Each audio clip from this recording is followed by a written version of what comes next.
Why God lets you suffer in old age. Heaven is watching how you end. Let's speak about something many feel but rarely say out loud. You are older now. The years have passed. Your hair has changed. Your strength has shifted. Your body doesn't move the way it once did. You have lived through decades of responsibility, sacrifice, faith, and endurance. You worked when you were tired. You prayed when no one saw. You gave when you had little. You carried burdens quietly. You forgave when it hurt. You stayed when others left. And now, instead of rest, there is pain. Instead of applause, there is silence. Instead of ease, there is weakness. The world celebrates youth. It glorifies speed, beauty, productivity, and influence. But old age often feels invisible. You may look in the mirror and barely recognize the face staring back. You may sit in rooms where your voice carries less weight than it once did. You may lie awake at night, asking a question that frightens you to even think, God, why now? Why, after all these years of faithfulness, does suffering seem heavier? Why does the body weaken when the spirit still wants to serve? Why does loneliness increase when you've poured into so many lives? Let this settle in your heart. You are not forgotten. You are not overlooked. You are not being punished. You are being finished. God is not abandoning you in old age. He is completing you. This season is not accidental. It is intentional. It is sacred. When performance fades and strength declines, what remains is pure faith. When titles fall away and applause grows quiet, what remains is devotion. You may not run anymore, but your prayers still move heaven. You may not preach to crowds, but your endurance is preaching. You may not build businesses or raise children anymore, but you are building eternity. Old age is not a spiritual retirement. It is often the most important chapter. Let's walk through why God allows suffering in this season. Number 1, the refining fire. Suffering in old age is not random, it is refining. Malachi describes God as a refiner of silver. A refiner does not burn silver to destroy it. He burns it to purify it. The fire is intentional. It is controlled. And it is necessary. When silver is heated, impurities rise to the surface. They are skimmed away so that what remains is pure. The refiner knows the process is complete when he can see his reflection in the metal. If you feel heat in this season, it does not mean God has turned against you. It means he still sees value in you. He is removing what does not belong in eternity. In youth, faith can be energetic, but mixed with ambition, pride, fear, or hidden insecurity. In maturity, God purifies it. Suffering exposes impatience. It reveals subtle bitterness. It burns away attachment to temporary things. Job said, "When he has tested me, I shall come forth as gold." Job did not say, "If he test me." He said, "When." Testing is not rejection. It is refinement. The fire is not there to consume you. It is there to reveal you. God is preparing your spirit for glory. Number 2, stripped so you will cling. Old age often feels like loss. Loss of physical strength, loss of independence, loss of familiar roles, sometimes loss of friends, spouse, or community. It can feel like everything that once made you strong is slowly being removed. But stripping is not cruelty, it is drawing. In earlier years, you leaned on many supports. Your job, your abilities, your schedule, your networks. You had systems in place. You had control. Now, those supports are fading. Why? Because God is inviting you into deeper dependence. When the body weakens, faith can strengthen. When mobility decreases, intimacy increases. When control slips, trust deepens. My flesh and my heart may fail, but God is the strength of my heart and my portion forever. Suffering simplifies life. It brings you back to the core. It removes distractions and returns you to childlike faith.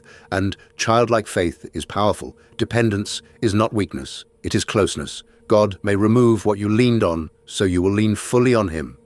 Number 3, you still have assignment. As long as you are breathing, you are still assigned. Psalm 92 declares that the righteous will still bear fruit in old age. That means fruit is not limited by youth. Purpose is not limited by energy. You may think your most productive years are behind you, but heaven measures productivity differently. Your patience in pain is fruit. Your forgiveness in disappointment is fruit. Your quiet prayers at night are fruit. Your refusal to grow bitter is fruit. You may not travel far anymore, but your influence travels through generations. When younger believers watch you endure with dignity, they learn what mature faith looks like. Paul wrote some of his most powerful words from prison.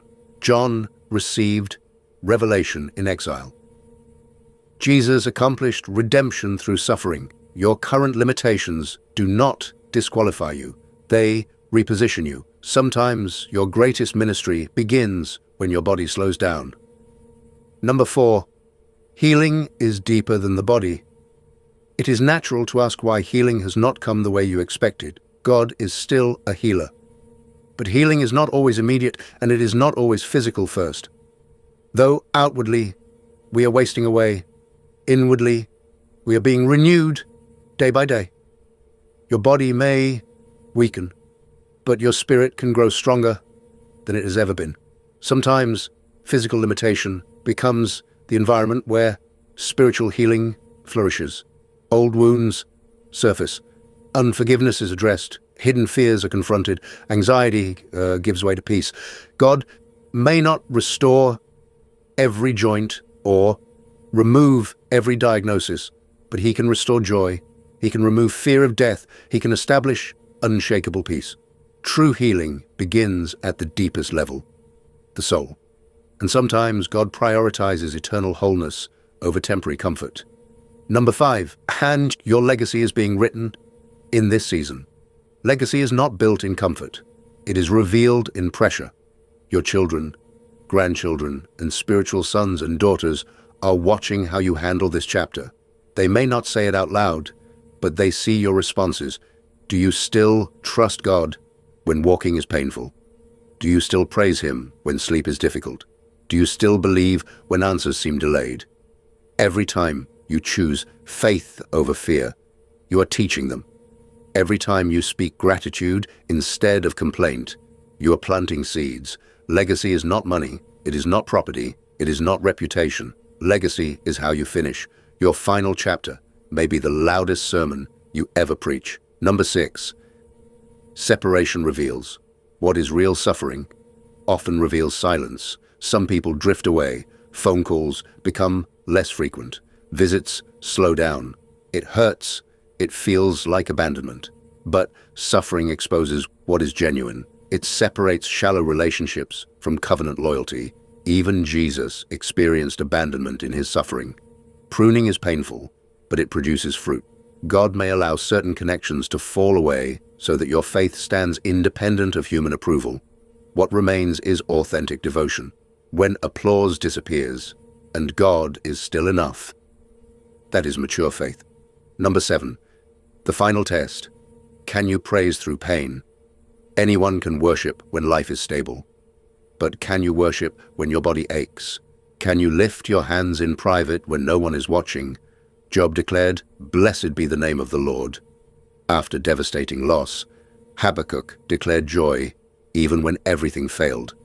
Praise in pain proves that your faith was never transactional. It tells heaven that your love for God is not dependent on comfort. It tells darkness that suffering cannot steal your devotion. Your whispered prayers at night are louder in heaven than public sermons. This season may be your final test, not of strength, but of surrender.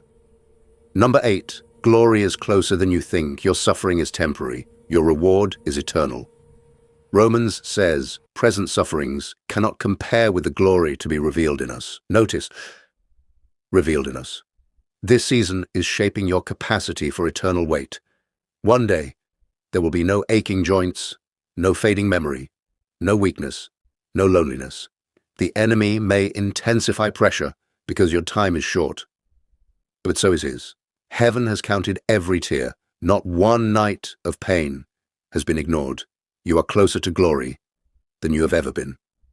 Conclusion. God is completing what He started. You are not cursed. You are not forgotten. You are not being punished. You are being perfected. Old age suffering is not divine neglect. It is a divine completion. The master potter is shaping something eternal in you. Pressure does not mean destruction. It means design. This is the final refinement, the last stretch, the shadow before sunrise. Do not let pain silence your praise. Do not let weakness erase your confidence. Do not let fading strength confuse growing glory. You are finishing your race, and when you stand before him, every tear will make sense, every ache will be redeemed, every lonely night will be explained, and you will hear the words that make it worth it. Well done. Heaven is watching how you end. Finish well.